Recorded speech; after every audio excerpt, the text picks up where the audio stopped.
जय महाराष्ट्र मित्रांनो, आज आपण बोलणार आहोत त्या विषयावर ज्यामुळे येत्या काही महिन्यात महाराष्ट्राचं राजकारण अक्षरशः उलथून पडू शकतं।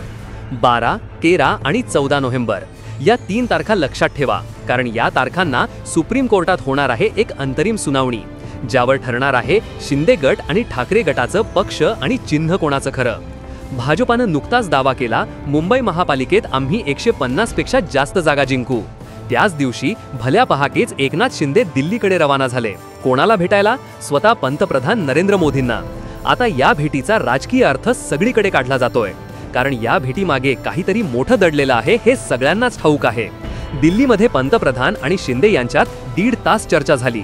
काय चर्चा झाली हे बाहेर आलं नाही, पण सूत्रांनुसार शिंदे यांनी सांगितलं, मुंबई आणि ठाणे ही आमची पारंपरिक गडं आहेत, महापालिकेत आमचा योग्य वाटा मिळायलाच पाहिजे।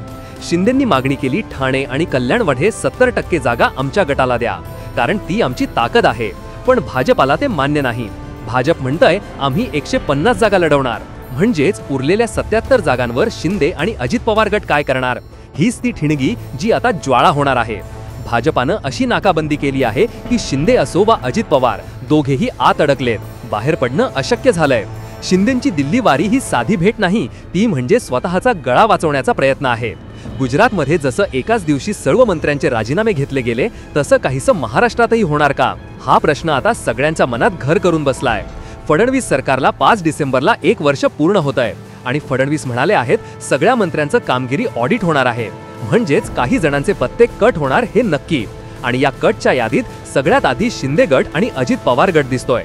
योगेश कदम वाळू तस्करीपासून ते डान्सबार पर्यंत सगळीकडे अडकलेत। संजय शिरसाट निवृत्तीचे संकेत दिलेत, त्यांच्यावर हॉटेल विक्री प्रकरणात तलवार लटकतीये। अजित पवार गटात माणिकराव कोकाटेंचा पत्ताही कट होऊ शकतो, म्हणजे दोन्ही गटांवर राजकीय ब्लेड चालण्याची तयारी सुरू आहे।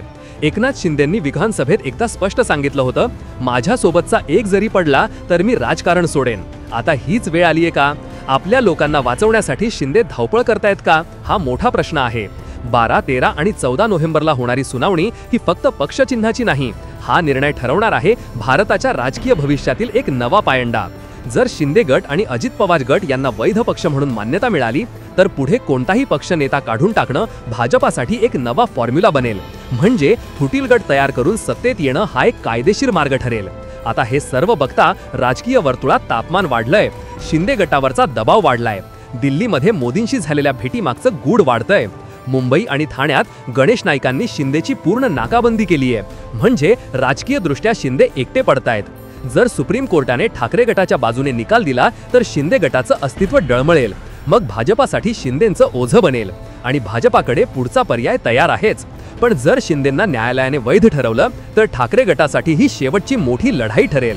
अजित पवारांच्या राष्ट्रवादातही काही मंत्र्यांवर भ्रष्टाचाराचे आरोप आहेत। योगेश कदम, संजय शिरसाट, संजय राठोड या सगळ्यांवर टांगती तलवार आहे। आता प्रश्न एकच, या सगळ्यांमागे पुढचा बळी कोण ठरणार? मित्रांनो, आता 12, 13 आणि 14 नोव्हेंबर पर्यंत थांबा, कारण त्या 3 दिवसात महाराष्ट्राच्या राजकारणात एक नवीन अध्याय लिहिला जाणार आहे।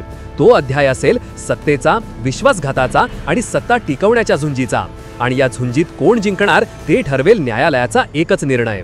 म्हणून लिहून ठेवा, पुढच्या काही महिन्यात महाराष्ट्रात राजकीय वादळ उठणारच आहे।